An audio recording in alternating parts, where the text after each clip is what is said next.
In the winter of 1944, deep in the frost-covered forests of occupied Poland, there existed a place where electricity wasn't used to light homes or power factories. It was used to kill. The Nazis had perfected a grotesque innovation at their network of concentration camps, electrified fences that turned the perimeter into an invisible executioner. Thousands of volts coursed through barbed wire, waiting for the desperate, the broken, or the defiant to make contact. The hum of lethal current became the soundtrack of despair. But in one camp, an electrician with calloused hands and a secret plan decided that this weapon of terror could be turned against its masters. His name has been lost to history, buried in the chaos of liberation and the silence of survivors who were too traumatized to speak. What we know is this: he was a prisoner, a tradesman by profession, and he possessed knowledge that the SS guards fatally underestimated. The question that haunts this story isn't whether he succeeded. It's how many guards died screaming before anyone realized what he had done. The camp where this took place was one of dozens scattered across Nazi-occupied Eastern Europe, a sprawling complex of wooden barracks surrounded by watchtowers and those infamous electrified fences. The SS ran these camps with industrial efficiency, and electricity was central to their operation. It powered the lights that never went out, the crematorium ovens that worked around the clock, and most importantly, the high-voltage fences that defined the boundary between captivity and certain death. The Nazis understood that psychological warfare was just as effective as bullets. Prisoners could see freedom beyond the wire, could smell the pine forests and hear the wind through the trees, but they knew that a single touch meant instant death. The voltage was set deliberately high, not just to kill, but to kill dramatically. Bodies would convulse, smoke, and sometimes catch fire, serving as warnings to anyone who entertained thoughts of escape. The guards would laugh when it happened, placing bets on how long a body would dance on the wire before falling. This was their world, ordered, brutal, and seemingly unbreakable. But every system has a weakness, and the weakness in this one wore a striped uniform and worked in the camp's electrical maintenance unit. The Nazis needed skilled labor to keep their machinery of death running smoothly, so they combed through new arrivals, searching for engineers, mechanics, and electricians. This particular prisoner had been a municipal electrician in Warsaw before the war, someone who had wired apartment buildings and repaired streetlights. The SS marked him as useful and assigned him to the camp's technical crew. His job was to maintain the electrical infrastructure, to ensure the lights stayed on and the fences stayed lethal. He was given limited freedom of movement within the camp, always under guard supervision, always watched. But the Nazis made a fatal miscalculation. They assumed that survival instinct would keep him obedient, that the threat of torture and death would eliminate any thoughts of resistance. They didn't understand that some people reach a point where survival without dignity becomes worse than death itself. The electrician watched, and he learned. He studied the layout of the camp's electrical system with the methodical patience of someone who understood that one mistake would mean not just his death, but brutal reprisals against other prisoners. The fence system was sophisticated for its time, powered by a dedicated generator that fed current through a network of transformers and distribution points. The wire itself was arranged in a specific pattern. Lower strands carried the killing voltage, while upper strands were often grounded or carried lower charges to prevent birds from completing circuits and causing false alarms. Guard towers were positioned at intervals, with spotlights and machine guns covering any potential blind spots. But the electrician noticed something the guards had never considered. The system assumed that electricity would always flow in one direction, from the power source through the fence and into any prisoner foolish enough to touch it. The guards stood on wooden platforms, wore rubber boots, and trusted absolutely in the physics of their barrier. They never imagined that the current itself could be redirected. As autumn turned to winter in 1944, the war was turning against Germany. Soviet forces were advancing from the east, and the camps were receiving orders to increase the pace of executions. The atmosphere grew more chaotic, with SS officers drinking heavily and guards becoming paranoid and trigger-happy. In this atmosphere of increasing disorder, the electrician began to see his opportunity. The camp's infrastructure was aging, and repairs were needed constantly. Transformers burned out, connections corroded in the damp air, and the constant vibration from machinery loosened terminals. Every repair request gave him access to the system, and every inspection gave him knowledge. He memorized which circuits controlled which sections of fence, which transformers fed which towers, and, most critically, where the grounding systems were located. He began to understand something that would have seemed impossible to anyone who didn't speak the language of voltage and resistance. The fence could be made to defend the prisoners instead of imprisoning them. The plan crystallized in his mind over weeks of careful observation. It would require access to the main distribution panel, a location that was theoretically off-limits, but practically accessible during maintenance operations. It would require speed, because the moment the current was interrupted, alarms would sound, and it would require absolute precision, because if he made an error in the rewiring, he would simply electrocute himself and accomplish nothing. But there was a window of opportunity that he had identified during guard shift changes, when attention was divided and routines were momentarily disrupted. The electrician began to prepare, gathering the tools he would need and hiding them in plain sight among his authorized equipment. He tested his own nerve by making small, undetectable changes to minor circuits, proving to himself that he could work quickly under pressure. And then, on a morning when fog rolled through the camp and visibility dropped to almost nothing, he received the assignment he had been waiting for: orders to repair a malfunctioning transformer near the main electrical panel. The guards who escorted him to the worksite had no idea they were walking him to the place where he would turn their own weapon against them. The morning of the repair assignment arrived with the kind of cold that makes metal tools burn to touch and breath hang visible in the air. The electrician was roused before dawn, given a piece of stale bread and watery soup, and marched across the compound by two guards who seemed more interested in staying warm than watching him closely.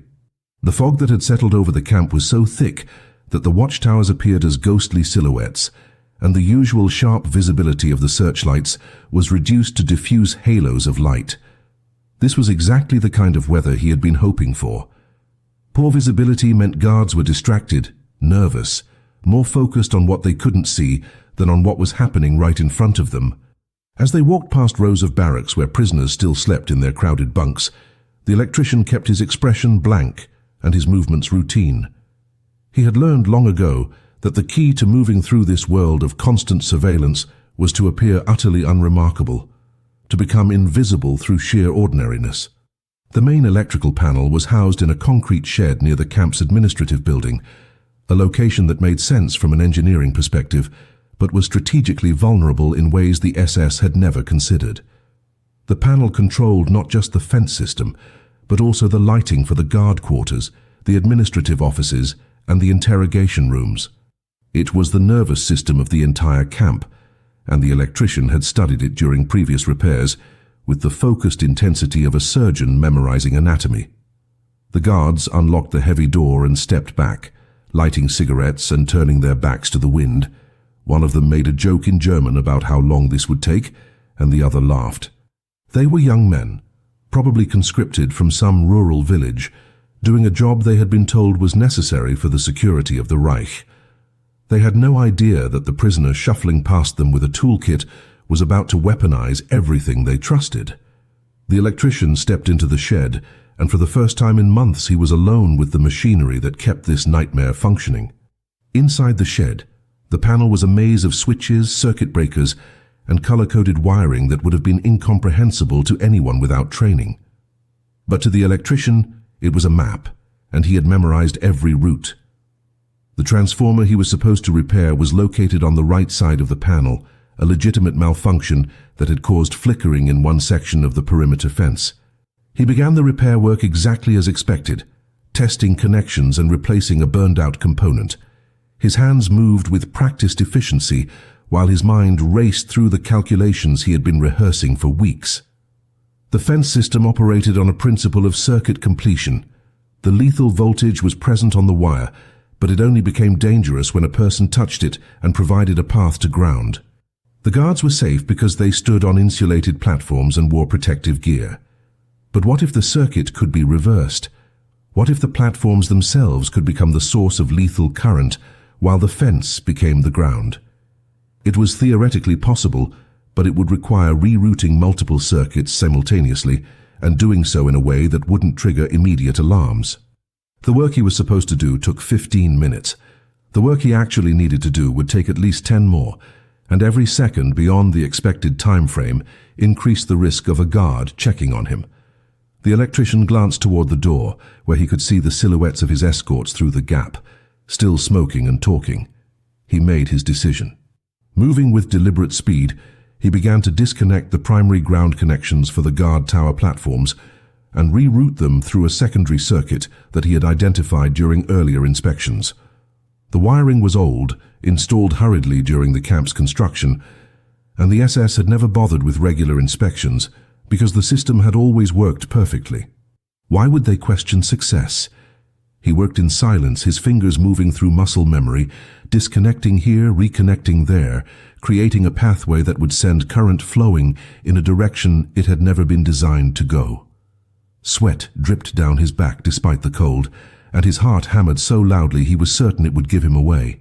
The final connection was the most dangerous, because it required temporarily interrupting power to a section of the fence, which would cause a brief alarm in the guard station.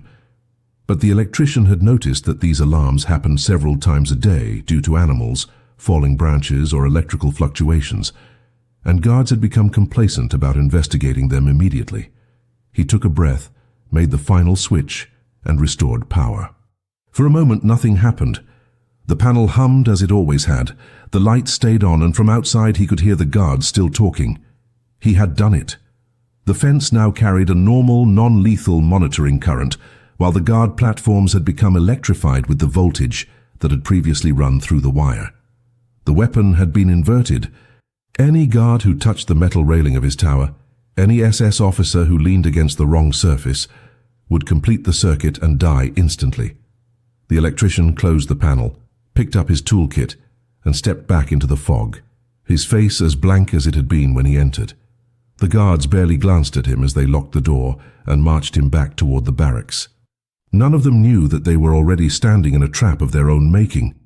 The electrician returned to his barracks and resumed the performance of being just another broken prisoner shuffling through another day of survival. He ate his meager lunch ration, kept his eyes down, and spoke to no one about what he had done. This was perhaps the most agonizing part of the entire operation, the waiting. He had set a trap, but he had no way of knowing when or if it would be triggered.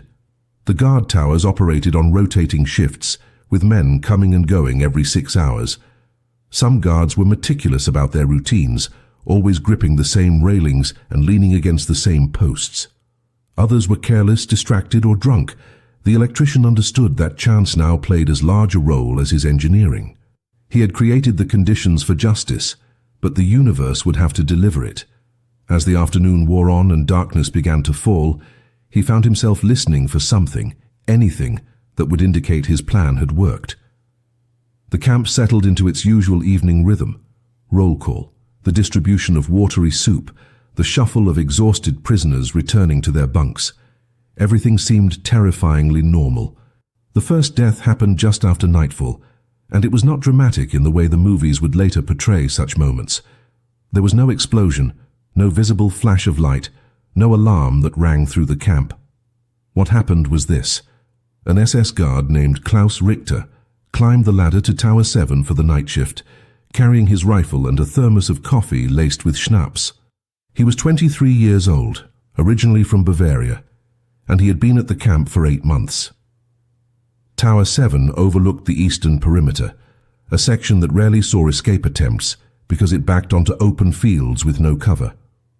Richter considered it an easy posting, a chance to stay warm in the enclosed platform and maybe doze off for an hour or two when his supervisor wasn't watching. He reached the top of the ladder, stepped onto the wooden platform, and instinctively reached out to steady himself on the metal railing that ran along the edge. The current hit him instantly. His body locked rigid, every muscle contracting simultaneously as 50,000 volts coursed through him.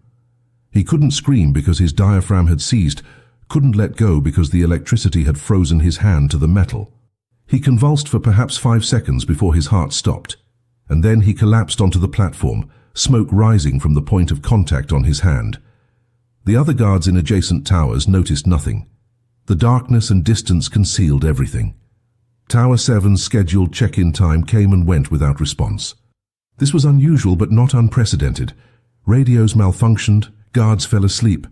Protocols were sometimes ignored by men who had grown complacent after months of routine.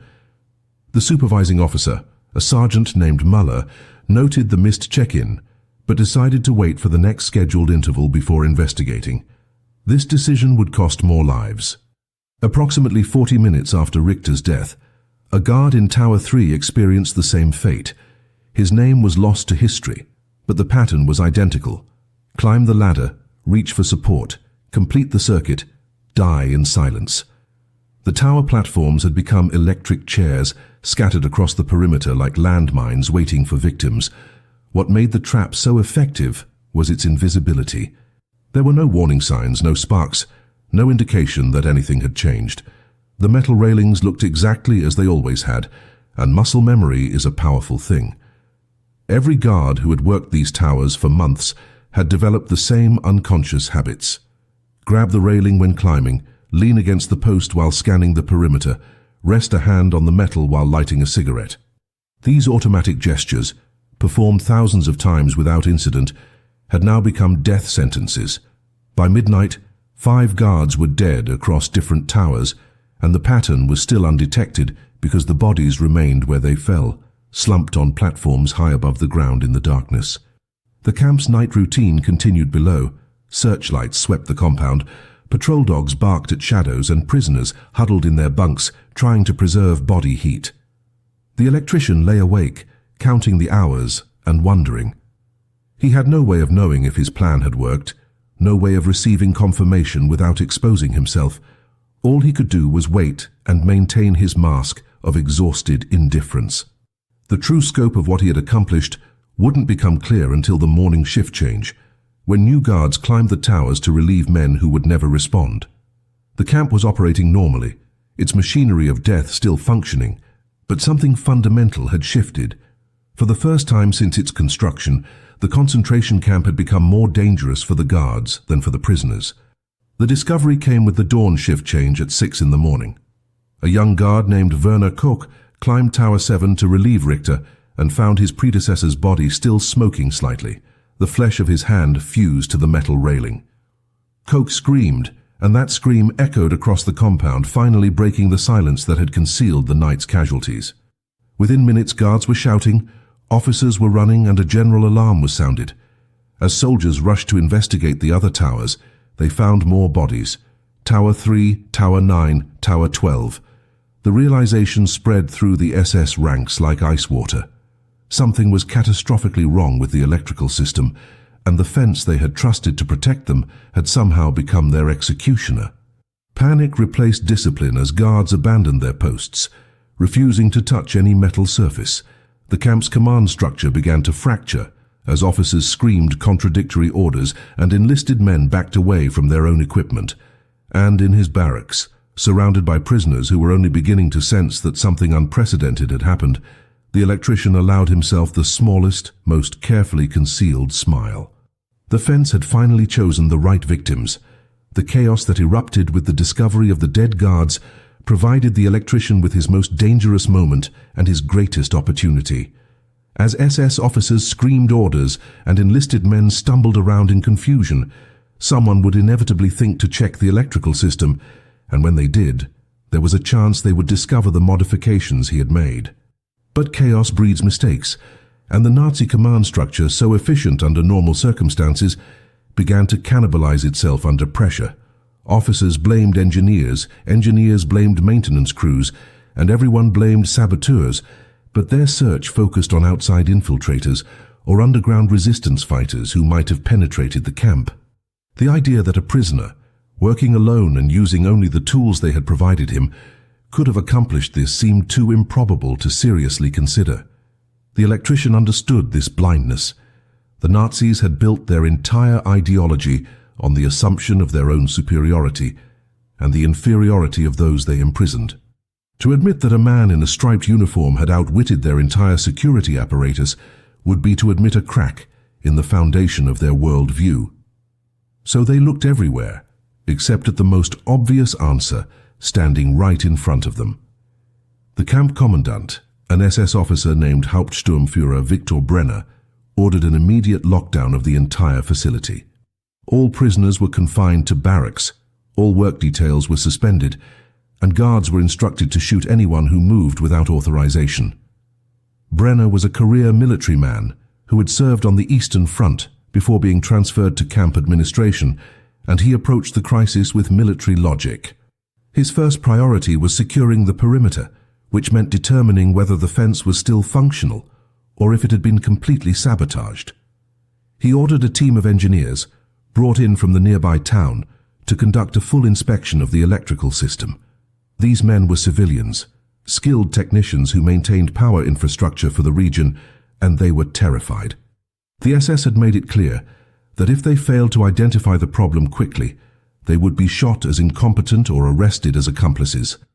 Under this pressure, the engineers worked frantically, testing circuits and tracing wiring while armed guards watched their every move. What they discovered confused them even more than the deaths themselves.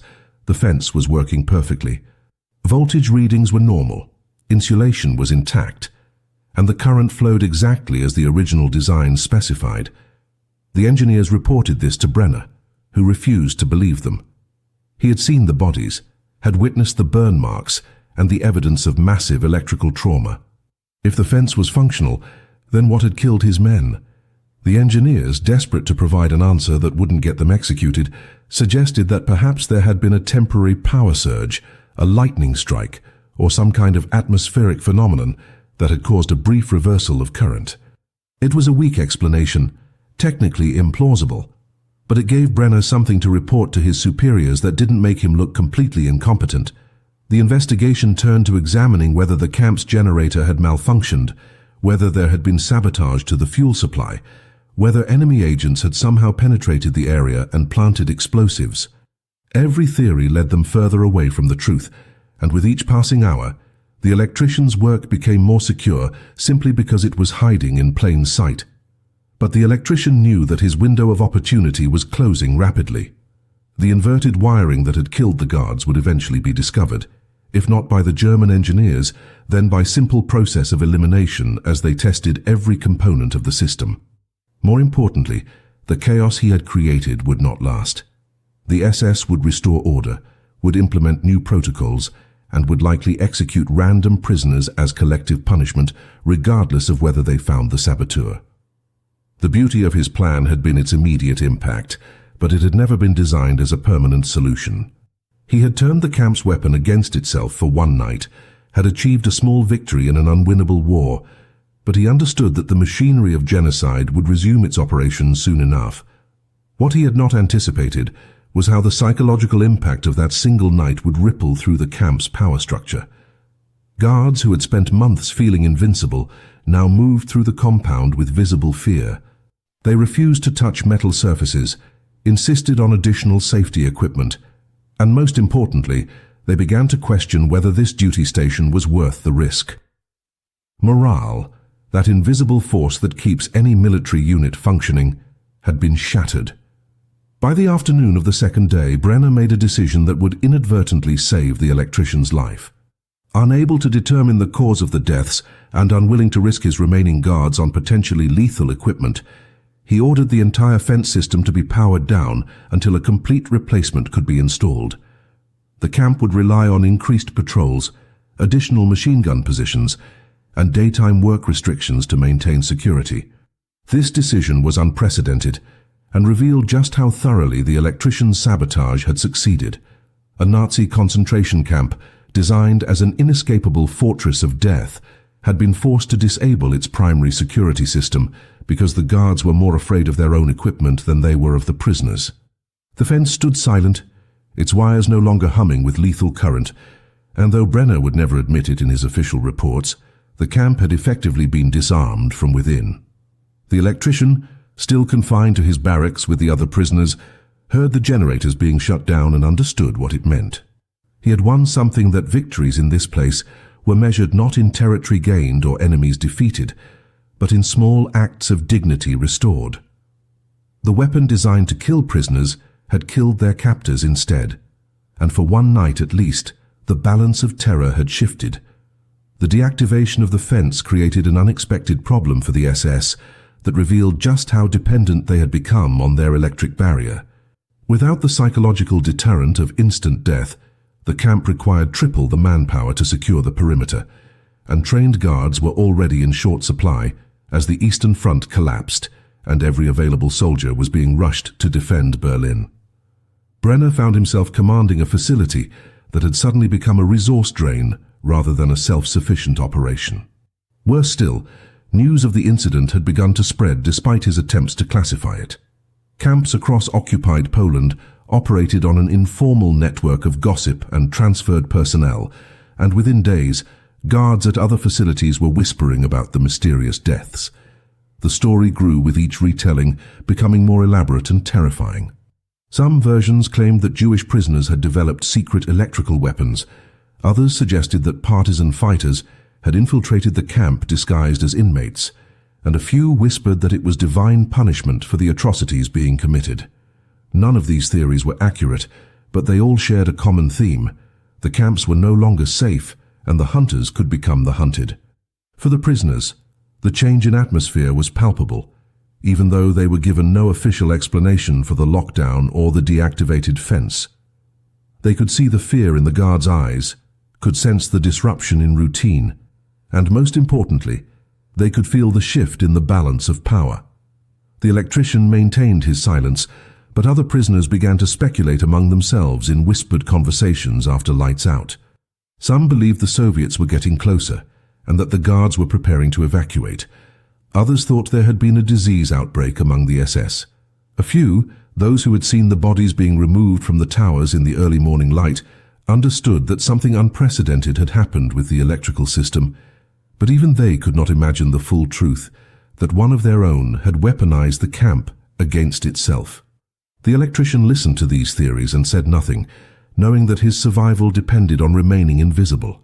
He had learned long ago that heroism in a place like this was not about recognition or glory.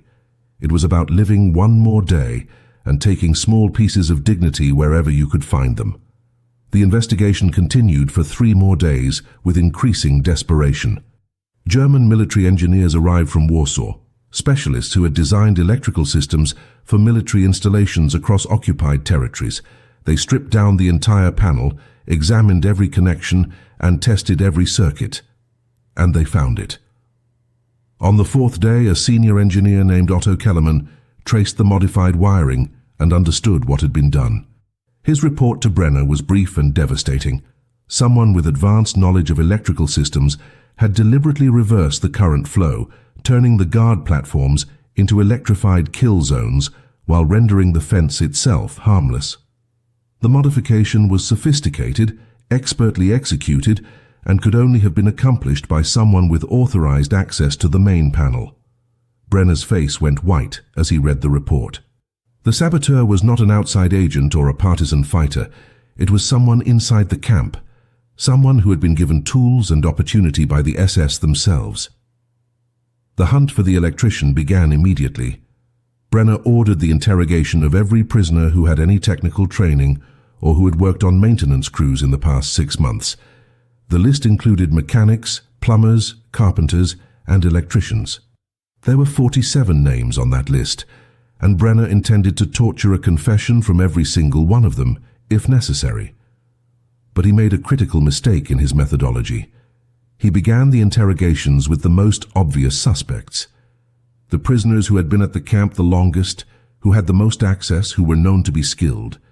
The electrician's name was on the list, but he was number 32, considered less suspicious because he had only been assigned to electrical work for 3 months and had always been compliant and unremarkable.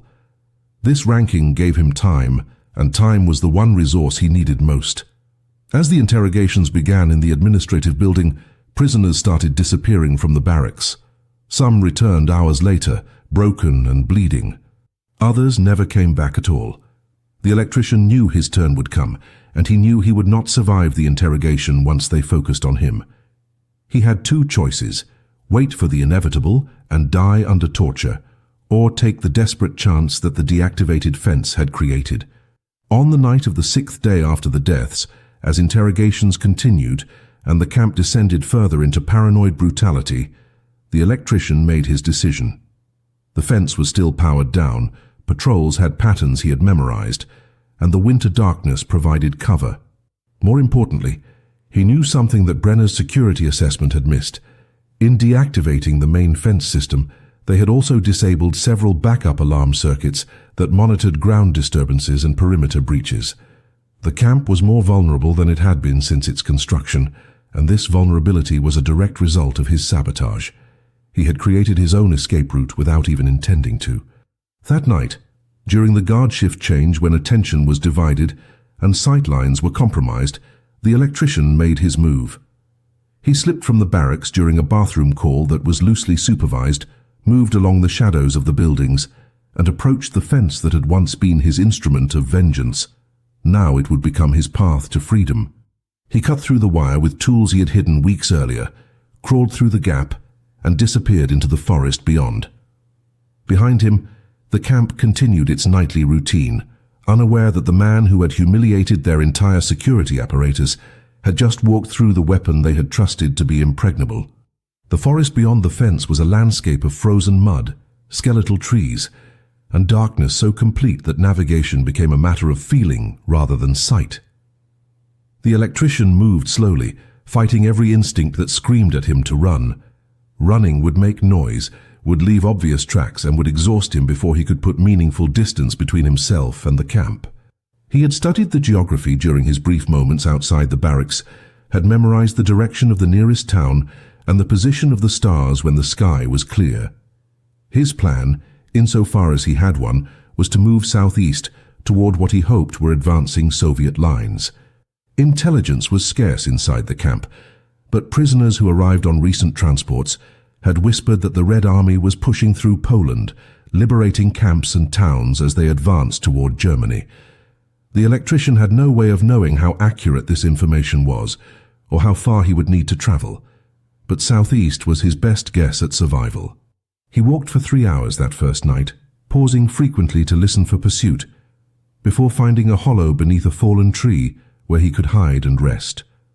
The alarm was raised at dawn when his absence was discovered during morning roll call. Brenner, already enraged by the ongoing investigation and the loss of control over his camp, ordered an immediate manhunt. Dogs were brought from their kennels, tracking teams were assembled, and guards were dispatched in vehicles to search the roads and nearby villages.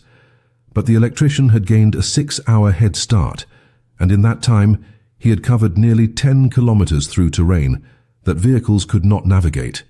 The dogs picked up his scent at the fence line, but lost it repeatedly in the frozen streams he had deliberately waded through, an old trick he had learned from stories of escaped prisoners that circulated through the camp grapevine.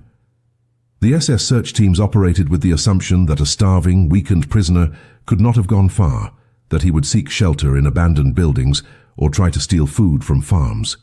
They set up roadblocks and conducted house-to-house searches in the surrounding villages, terrorizing the local Polish population in their determination to recapture him.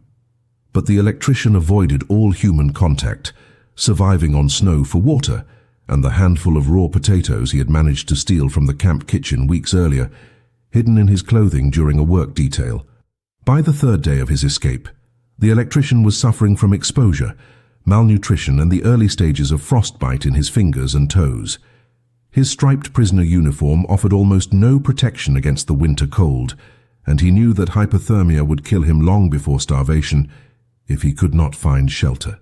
He had covered perhaps 30 kilometers, moving only at night and hiding during the day, but he had no idea whether he was moving toward liberation or simply deeper into occupied territory. The landscape was eerily empty, a war zone where civilian populations had either fled or been killed, leaving behind ghost villages and abandoned farms. On the afternoon of the third day, as he huddled in the ruins of a burned-out barn, he heard the sound that changed everything. Artillery fire in the distance, coming from the east. The rumble was unmistakable, the deep percussion of heavy guns that meant armies were engaging. The front lines were close, perhaps only a few kilometers away, and the electrician realized he was caught in the worst possible position, in no man's land between retreating Germans and advancing Soviets. The decision he faced was brutal in its simplicity. He could continue moving southeast and risk being killed by Soviet artillery or shot by German rearguard units. He could stay hidden and hope the battle passed him by. But without food or adequate shelter, he would freeze to death within days. Or he could take the most desperate gamble of all. He could try to make contact with Soviet forces and pray they did not shoot him as a German infiltrator or simply ignore him in the chaos of combat. The electrician had not survived the camp and escaped through his own sabotaged fence only to die anonymously in a frozen field. He chose to move toward the sound of the guns. That night, using the artillery flashes as navigation points, he crawled through the darkness toward what he hoped was the Soviet advance. The ground shook beneath him as shells impacted in the distance, and occasionally he would hear the distinctive sound of machine gun fire or the shriek of incoming rockets. He was moving through an active battlefield, and every step could be his last. Dawn on the fourth day found him in a roadside ditch, barely conscious from cold and exhaustion, when he heard voices speaking Russian. A Soviet patrol, moving cautiously through recently captured territory, nearly walked past him before one soldier noticed movement in the ditch. They pulled him out, with rifles pointed at his face, shouting questions he could barely comprehend. His Polish was good enough to make himself understood, and when they saw his prisoner uniform and the number tattooed on his arm, their expressions changed from suspicion to something close to reverence. The Soviets had begun liberating camps in eastern Poland and had seen the evidence of Nazi atrocities firsthand. They gave him water, wrapped him in a military greatcoat, and carried him to a field medical station where doctors worked frantically to save refugees and wounded soldiers alike. The electrician, whose name the Soviet records would list simply as Polish survivor occupation unknown, had made it to freedom. But as he lay on a stretcher, drifting in and out of consciousness, he thought not about his escape but about the guards who had died touching their own railings. That small victory, that brief moment when the weapon turned against its creators, would sustain him through everything that came after. The Soviet field hospital where the electrician received treatment was a chaotic assembly of tents, requisitioned buildings, and makeshift operating rooms that processed an endless stream of wounded soldiers, liberated prisoners, and displaced civilians. The medical staff, overwhelmed by the scale of human suffering they encountered as they pushed westward, did what they could with limited supplies and exhausted personnel. The electrician spent 2 weeks in that hospital, recovering from frostbite, pneumonia, and severe malnutrition. During his delirium, he spoke in fragments about electricity, about fences, about guards who screamed without making sound. The Soviet doctors assumed he was having nightmares, standard trauma for concentration camp survivors, and they sedated him when the fever dreams became too violent. They had no idea they were treating a man who had accomplished what partisan fighters with explosives and weapons had failed to achieve.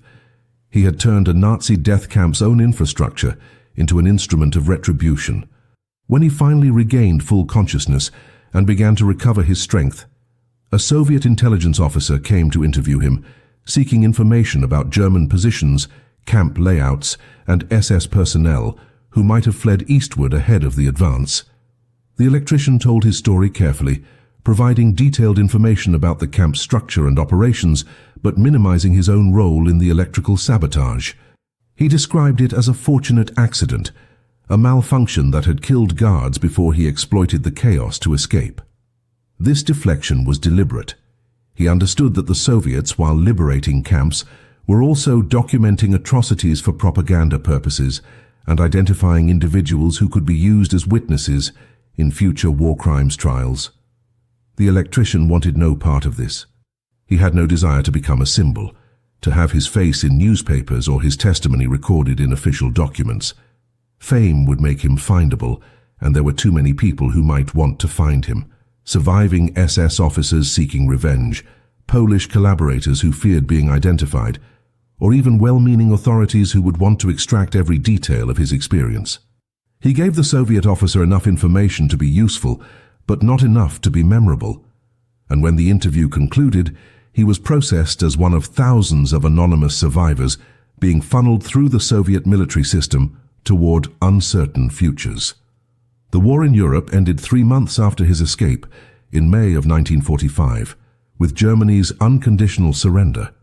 By that time, The Electrician had been moved to a displaced persons camp in Soviet-controlled Poland, a holding facility where refugees waited for documentation, searched for surviving family members, and tried to decide where to go in a world that had been completely transformed. He learned that the concentration camp he had escaped from had been liberated by Soviet forces approximately 2 weeks after his departure.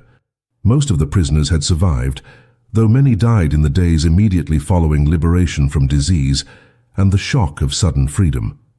The SS guards who had not fled were captured and either executed on the spot by vengeful prisoners or taken into Soviet custody for trial. Brenner, the commandant who had ordered the manhunt, was found dead in his office with a gunshot wound to the head, though whether it was suicide or murder was never definitively determined.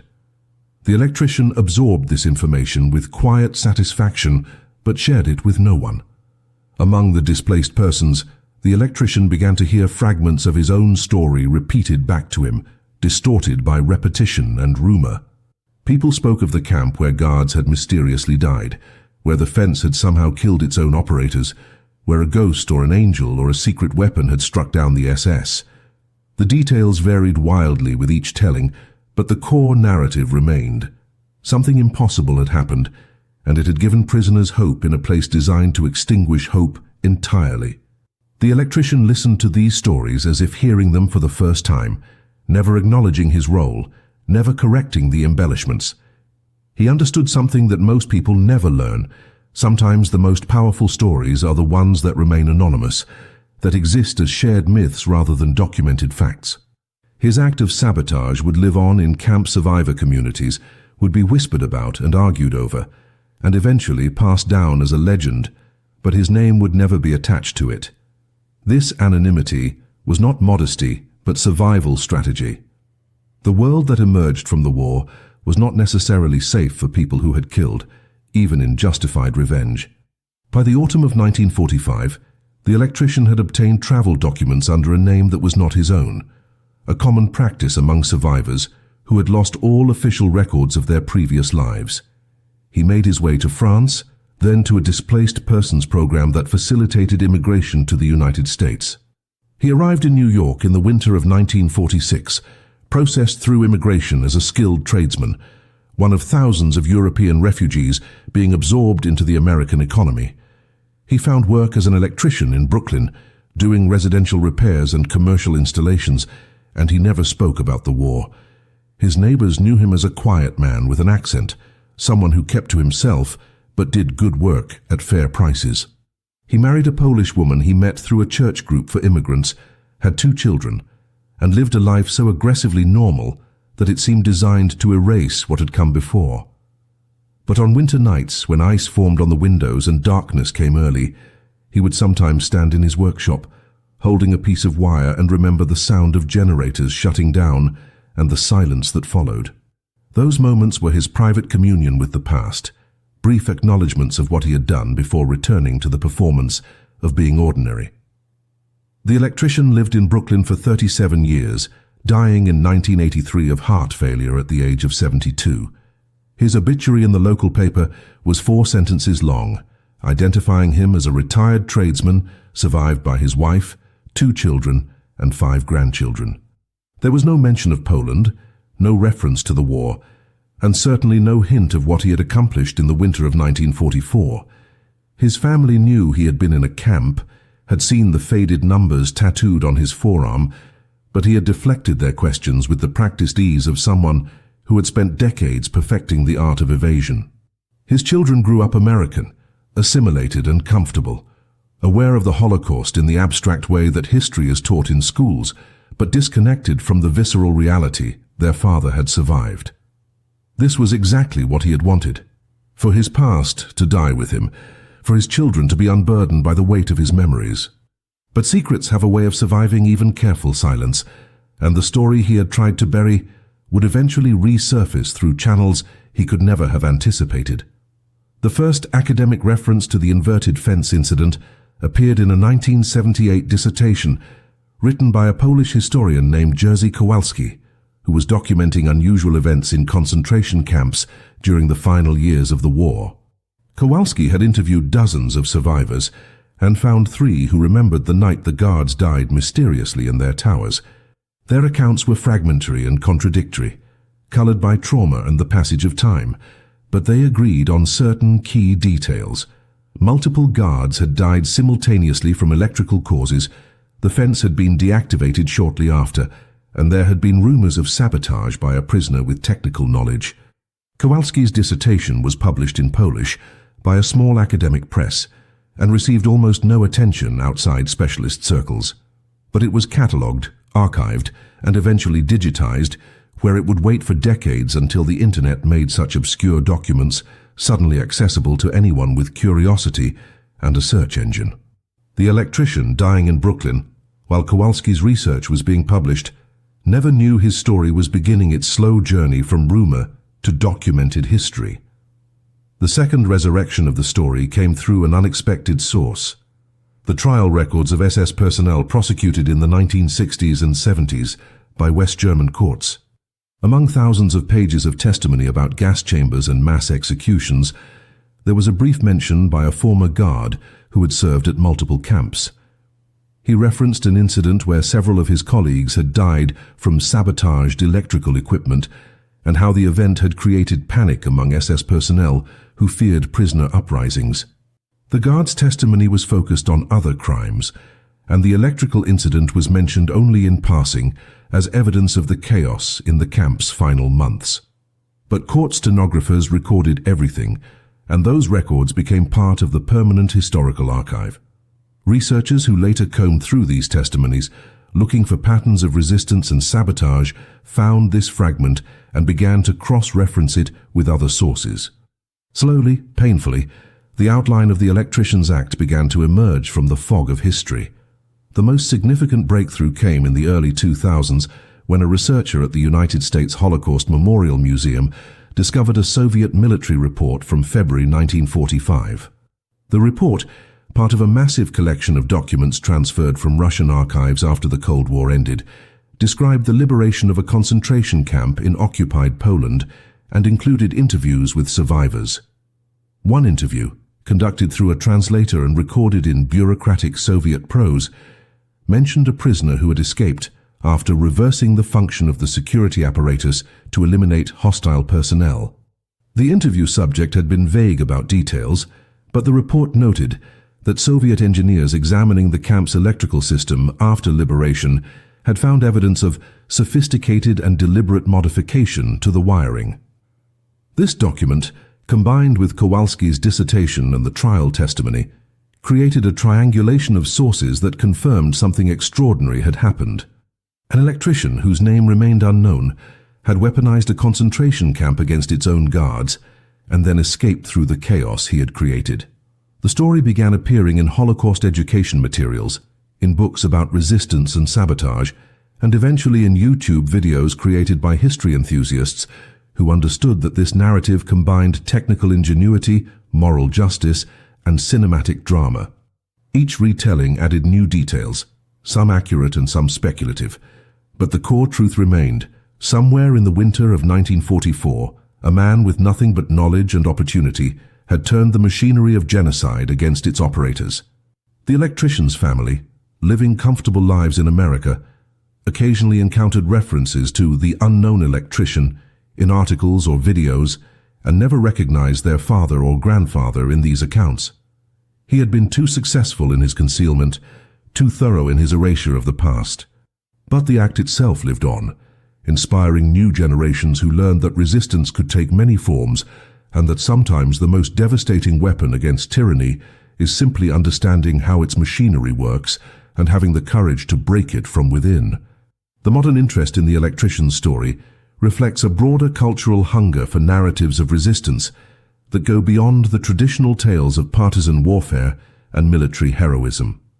In an age where technology mediates almost every aspect of life, there is something particularly resonant about a man who used technical knowledge as his weapon. He did not need guns or explosives or outside assistance. He needed only to understand the system better than those who had built it, and to have the nerve to exploit that understanding when the opportunity arose. This appeals to contemporary audiences in ways that stories of conventional heroism sometimes do not, because it suggests that power can be challenged not through superior force but through superior knowledge. The electrician was not physically stronger than his captors, was not better armed, and had no organization supporting him. What he had was expertise that the SS had failed to recognize as dangerous, and the intelligence to weaponize that expertise when the moment came. This is a David and Goliath story for the 21st century, where the sling is replaced by wire cutters and circuit diagrams. But the story also raises uncomfortable questions about how we remember resistance, and who gets to be remembered as a hero.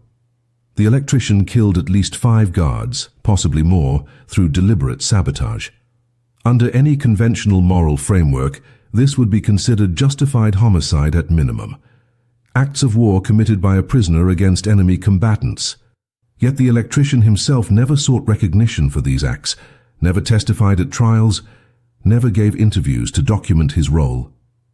This suggests he understood something about the nature of justice in the aftermath of atrocity, that the world would want to judge him, would want to examine his actions through legal and moral frameworks that could never account for the reality of existence in a death camp. By remaining anonymous, he avoided becoming a symbol that others could use for their own purposes. He denied both the prosecutors who would have made him a witness and the revisionists who would have questioned his legitimacy. His silence was its own form of power. The technical details of what he accomplished have been analyzed by modern engineers who have attempted to reverse engineer the modifications based on the sparse historical evidence. The consensus among experts is that the feat was genuinely sophisticated, requiring not just knowledge of electrical systems, but an understanding of the specific vulnerabilities in the camp's infrastructure. The Nazi fence systems were designed with multiple safety features to prevent exactly the kind of circuit reversal the electrician achieved. He would have needed to bypass these safeguards, reroute power through alternate pathways, and do so in a way that did not trigger immediate alarms or visible system failures. One electrical engineer who studied the case for a technical journal concluded that the modification would have required at least 20 separate changes to the wiring, each one precisely calculated to maintain the appearance of normal operation while fundamentally altering the current flow. The fact that the electrician accomplished this alone, working under guard supervision with limited time and tools, elevates the act from clever sabotage to genuine technical genius. The psychological dimension of the story is equally complex. The electrician lived for nearly 4 decades after the war without ever speaking publicly about what he had done. This silence was not unusual among Holocaust survivors, many of whom found it impossible to articulate their experiences to people who had not lived through them. But the electrician's silence was more specific. He had not just survived the camps, he had struck back in a way that killed his captors. He carried the knowledge of those deaths for the rest of his life, and we can only speculate about how that knowledge shaped him. Did he feel guilt, pride, both? Neither. The historical record offers no answers because he left no testimony. What we do know is that he chose a life of aggressive normalcy, working a blue-collar job and raising a family in a quiet neighborhood, as if he were determined to prove that he was not defined by the single most extraordinary act of his life. This choice itself reveals something profound about trauma and survival. Sometimes the greatest victory is not in being remembered for your heroism, but in being allowed to forget it yourself. The camp where this occurred was eventually demolished by Soviet authorities in the late 1940s. Its buildings torn down and its grounds plowed over in an attempt to erase the physical evidence of Nazi atrocities. Today, the location is marked by a simple memorial stone, and almost nothing remains of the original structures. The electrical shed where the modifications were made, the guard towers where men died touching their own railings, the fence that was transformed from weapon to passage, all of it has been reduced to photographs in archives and testimony in historical records. But the story persists precisely because it taps into something universal about human ingenuity and resistance. It proves that even in the most totalizing systems of control, even in places designed to strip away all agency and dignity, there are still individuals who find ways to subvert the machinery of oppression. The electrician's act was small in the grand scope of the war, saving no one but himself, and perhaps giving brief satisfaction to prisoners who witnessed the guards' fear. But in its precision, its audacity, and its perfect poetic justice, it achieved something that military victories often do not. It proved that the powerful are never as invulnerable as they believe themselves to be. The story of the electrician who inverted the fence forces us to reconsider what we mean when we talk about resistance during the Holocaust. Popular culture has given us images of armed uprisings, of prisoners storming the gates, or partisan fighters ambushing convoys, and these acts of conventional resistance are rightfully commemorated. But the electrician's sabotage represents a different category of defiance entirely, one that operated through technical knowledge rather than physical force, through patience rather than immediate action, and through anonymity rather than public declaration. He did not organize a resistance cell or wait for outside liberation. He simply observed, learned, and when the opportunity presented itself, he used the camp's own weapon to kill its operators. This kind of resistance is harder to memorialize because it does not fit neatly into heroic narratives. There were no speeches, no manifestos, no moment of dramatic confrontation. There was only a man with wire cutters and circuit knowledge, working in silence, killing efficiently, and then disappearing into the historical record before anyone could turn him into a symbol. What makes this story particularly relevant today is how it illuminates the relationship between technical expertise and power. The Nazis believed their electrical fence system made them invulnerable, that modern technology had created an impenetrable barrier between captors and captives. They were so confident in this technology that they allowed prisoners to maintain it, assuming that survival instinct and fear would prevent sabotage. This assumption was their fatal error. They failed to understand that technical knowledge is itself a form of power, and that power does not disappear simply because the person wielding it is imprisoned and starving. The electrician understood systems in ways his captors did not, and he exploited that asymmetry with devastating effectiveness. In our current era, where surveillance technology, automated systems, and digital infrastructure control increasingly large portions of our lives, this lesson feels urgently relevant. Every system, no matter how sophisticated, is vulnerable to someone who understands it better than its designers anticipated. The fence did not fail because of a flaw in its engineering. It failed because one man understood that engineering better than the people who trusted it. The anonymity of the electrician also challenges our assumptions about how history should be remembered. We live in an age of documentation, where every act seems to demand recording, where heroism is measured partly by its visibility and shareability, but the electrician rejected all of that. He performed an act of extraordinary courage and technical brilliance, and then he spent the rest of his life ensuring that no one could connect him to it. He denied us the satisfaction of knowing his face, his full name, his motivations, or his reflections on what he had done. This refusal is frustrating for historians and storytellers, but it is also deeply instructive. It suggests that some acts of resistance are performed not for recognition, but for their own sake, not to inspire others, but simply because the opportunity existed and conscience demanded action. The electrician did not need our validation or our gratitude. He needed to survive, and before surviving, he needed to prove to himself that he was still capable of agency in a place designed to eliminate agency entirely. The 5 or more guards who died touching their railings were not casualties of a grand strategy or a coordinated uprising. They were the price of one man's refusal to accept powerlessness.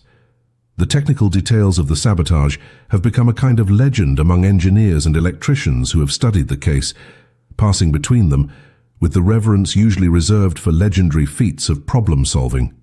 There are online forums where professionals debate the exact methodology, sketch out possible circuit diagrams, and argue about whether the feat could be replicated under similar constraints. This technical appreciation exists parallel to the moral and historical significance, and it represents its own form of remembrance. The electrician would likely have appreciated this more than monuments or ceremonies. He was, after all, a tradesman first, someone who understood the world through circuits and current flow, through practical problems and elegant solutions. His greatest achievement was not just in killing guards or escaping the camp, but in solving an engineering problem that his captors believed was unsolvable. He looked at a system designed to kill prisoners and saw how it could be reconfigured to kill guards instead. And then he executed that vision with precision under conditions of extreme stress and danger. This is the kind of accomplishment that other skilled tradespeople recognize instinctively, even across decades and continents. The final question this story raises is whether the electrician's choice to remain anonymous was ultimately the right one, or whether his silence robbed later generations of a role model who could have inspired other forms of technical resistance. There is no objective answer to this question, but the fact that his story survives despite his silence suggests that truth has its own momentum. The act was so extraordinary, so perfectly conceived and executed, that it could not be completely erased even by the chaos of war and the deliberate amnesia of its perpetrator.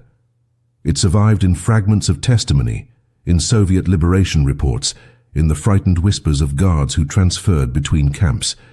It survived because acts of perfect justice, even small ones, create ripples that extend far beyond their immediate impact. Today, more than 80 years after that winter night when guards began dying in their towers, the story of the unknown electrician has become part of the broader narrative of Holocaust resistance.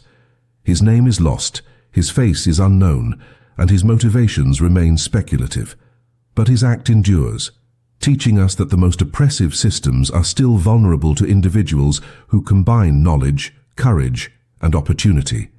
The fence designed to imprison became a weapon of liberation, and the electrician who rewired it walked away into freedom and obscurity, leaving behind only the memory of what he had done and the lesson that intelligence, properly applied, can sometimes defeat even the most brutal manifestations of organized evil.